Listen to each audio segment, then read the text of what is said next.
అందరికీ నమస్కారం. ఓం గం గణపతియే నమః. ఓం శ్రీ మాత్రే నమః. ఓం నమః శివాయ. సో, ఈసారి మనము ఉగాది ఫలితాలు ఎలా ఉంటాయో మనం చూద్దాం. ముందుగా మనం చూసినట్టయితే పరాభవ నూతన సంవత్సర శుభాకాంక్షలు ప్రేక్షకులందరికీ. సో, ఈ ఏడు మనము యాక్చువల్‌గా ఇన్ జనరల్‌గా మనం ఏంటంటే జగలగ్నం, వర్షలగ్నం అనేసేసి ఈ 2 లగ్నాలు ఈ 2 చార్ట్స్ మనం వేసుకుంటామనమాట.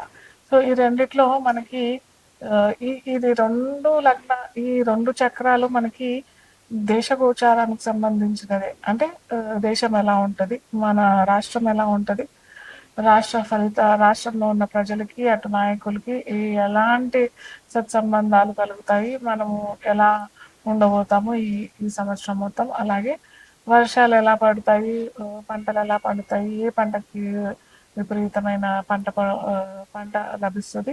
ఇవన్నీ మనము ఈ చార్ట్ ద్వారా తెలుసుకుంటాం అనమాట.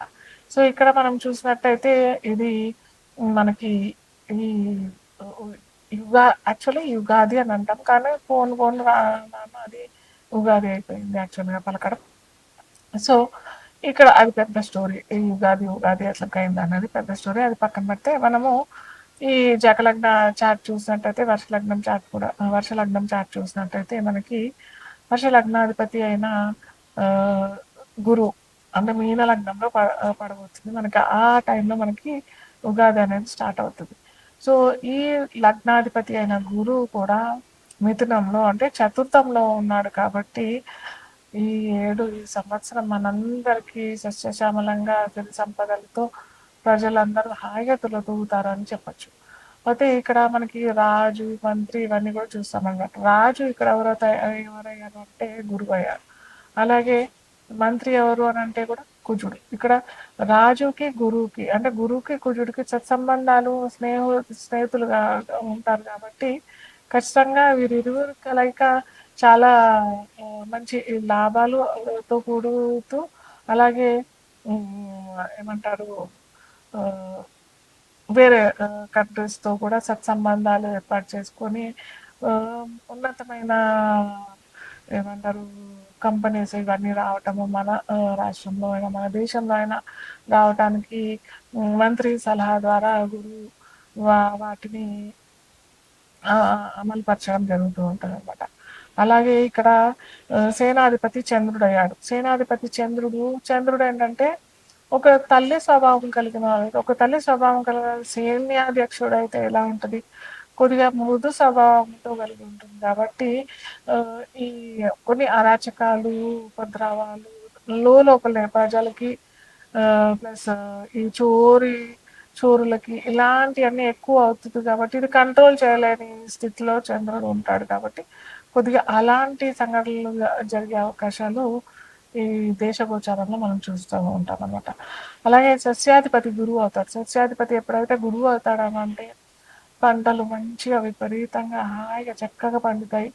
ఎటువంటి కొద్దిగా ఎప్పుడైతే పర్సనల్‌గా మనం చూసినట్టయితే ఆ రైతులు కనుక కుజువ లేదా శని కనెక్షన్ వచ్చినట్టయితే ఆ పంటలు నష్టం పొందడం మనము పర్సనల్‌గా చూసుకున్నట్టయితే ఆ పంటకి నష్టం వచ్చే అవకాశాలు ఉంటాయి.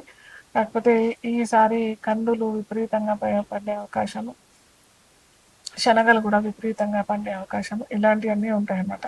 ధాన్యాధిపతి కూడా బుధుడయ్యాడు కాబట్టి ఇలా ఈ అదే ఏమంటారు ఈ ఏడు మొత్తం ధాన్యానికి కొదవ లేకుండా ఉంటుంది మన రాష్ట్రంలో మటుకు చూసినట్టయితే. అర్ఘ్యాధిపతి కూడా చంద్రుడయ్యాడు కాబట్టి మనకి ఎటువంటి ధనానికి కానీ, ధాన్యానికి కానీ, సిరి సంపదలకి అంటే ఎటువంటి లోటు లేకుండా ఉంటుంది. అలాగే గురువు రాజయ్యాడు కాబట్టి మనకి అందరికీ అటు ప్రజలకి, అటు నాయకులకి సత్సంబంధాలు కలిగే అవకాశాలు, మంచి మంచి పథకాలతో ప్రభుత్వాలు రావటం ఇలాంటివన్నీ కూడా చక్కగా జరుగుతాయి. మేఘాధిపతి కూడా చంద్రుడు అయ్యాడు కాబట్టి మనకి మంచి వర్షాలు, మంచి ఏమంటారు పంటలు పండించే వర్షాలు అంటే ఏంటంటే పంటలు పండించే వర్షాలు అని చెప్పడానికి ఏంటంటే మనం పంట కావాల్సిన టైంకి వర్షాలు వస్తే మంచిది కదా. ఫ్లడ్స్ ఇలాంటివన్నీ రాకుండా ఉండకుండా అలాంటి వర్షాలు కాకుండా మామూలుగా మనకి ఎంత కావాలో ఎంత ఆహ్, ఆహ్, సస్యశ్యామలంగా కావాలి అని అనుకున్న వారికి అంత వర్షాలు మేఘ మేఘ గర్భం దాల్చే అవకాశం మనకి జూన్ నుంచి జూన్ మిడ్ నుంచే చాలా అవకాశాలున్నాయి. తొందరగానే మనకి వర్షాలు తొందరగానే సస్యశ్యామలం చేసే అవకాశం మనకి ఈ సంవత్సరం మొత్తం ఉంటుంది. అలాగే రసాధిపతి శని కాబట్టి కొద్దిగా ప్రజలు బాగా అన్నీ చక్కగా ఉన్నాయి గదా! ధనానికి లోటు లేదు. అటు వృత్తులకి ఏమీ లోటు లేదు. ఇవన్నీ ఉండేసరికి కొద్దిగా నీరసించే అవకాశం ఉంటుంది. పని ఒత్తిడి వల్ల కొద్దిగా లేజీ అయ్యే అవకాశాలు గూడా ఉంటది కాబట్టి, అది కొద్దిగా గమనించాల్సిన విషయం. మిగతాయన్నీ అయితే చాలా చక్కగా అన్నీ మంచిగా ఉన్నాయి. నీరసాధిపతి గురువు అయిపోయాడు కాబట్టి ఇక్కడ గురువుకి, శనికి అందరూ ప్రజలందరూ కూడా గురువుకు, శనికి రెమెడీ చేసుకున్నట్టయితే ఇప్పుడు మనం చూసినట్టయితే కూడా గోచార గురుడు కూడా మనకి ఈ జూన్ తర్వాత కర్కాటక రాశిలో ఉచ్చ రాశిలో పొందుతాడు కాబట్టి ధనానికి ఎటువంటి ఇబ్బంది ఉండదు. ఒకవేళ వారికి పర్సనల్‌గా చెప్తున్నాను. పర్సనల్ జాతకులకు చూసినట్టయితే గురువు కనుక వారికి మంచి ప్లేస్‌లో లేదు అని అంటే మటుకు ఖచ్చితంగా గురువుకి నేను ముందర చెప్తూ ఉంటాను. గురువుకి మీరు ఖచ్చితంగా రెమెడీస్ పరిహారాలు చేసుకున్నట్టయితే ధనానికి ఎటువంటి ఇబ్బంది లేకుండా అయితే ఉంటుంది.